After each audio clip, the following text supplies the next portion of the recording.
Welcome to Bengali medium classes. আজকে আমরা দ্বাদশ শ্রেণীর সংস্কৃতের প্রথম পদ্যাংশ শ্রী গঙ্গাস্তোত্তম এর শর্ট কোশ্চেনগুলো আলোচনা করব। এর আগে আমরা তোমাদের গদ্যাংশ, পদ্যাংশ এবং নাট্যাংশের সমস্ত শর্ট কোশ্চেন অলরেডি আপলোডেড করে ফেলেছি। তো যারা এখনও পর্যন্ত দেখোনি তারা কিন্তু আমাদের প্লে লিস্টে গিয়ে দেখতে পারো। চলো শুরু করা যাক। গঙ্গা বাস করে, উত্তর হচ্ছে ব্রহ্মার চরণে। পাহি কৃপাময়ী, বাক্যাংশে পাহি শব্দের অর্থ হচ্ছে রক্ষা করো। তস্মস্তি গতির্মম, এখানে তমপদ কাকে বোঝানো হয়েছে? উত্তর হচ্ছে গঙ্গাকে। গঙ্গার পুত্র হলেন ভীষ্ম। মুনিবর কন্যা, এখানে মুনিবর হলো জন্ম। পৃথিবীর কল্পলতা কে? উত্তর হচ্ছে গঙ্গা। গঙ্গার অপর নাম কি? জাহ্নবী। এটা কিন্তু খুব ইম্পর্টেন্ট। তারিণী শব্দের অর্থ হচ্ছে যে ত্রাণ করে। শঙ্কর মৌলি বিহারিণী পদটিতে কোন বিভক্তি আছে? উত্তর হচ্ছে সম্বোধন। দেবী গঙ্গার একটি নাম কি? অলকানন্দা। মহাদেবের জটা জালে বিহার করে গঙ্গা। গঙ্গা জলের মহিমা কোথায় খ্যাত আছে? উত্তর হচ্ছে বেদে। শঙ্করাচার্য হলেন একজন দার্শনিক ও অদ্বৈত বেদান্ত মতের প্রবক্তা।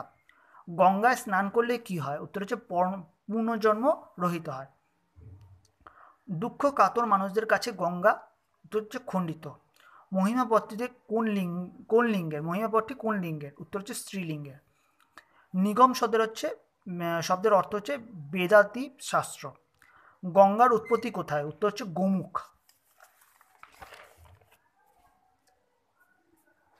নেক্সট কোশ্চেন 19 নম্বর। হে মুনিবর কন্যা, এখানে মুনিবর হলেন জহ্নমুনি।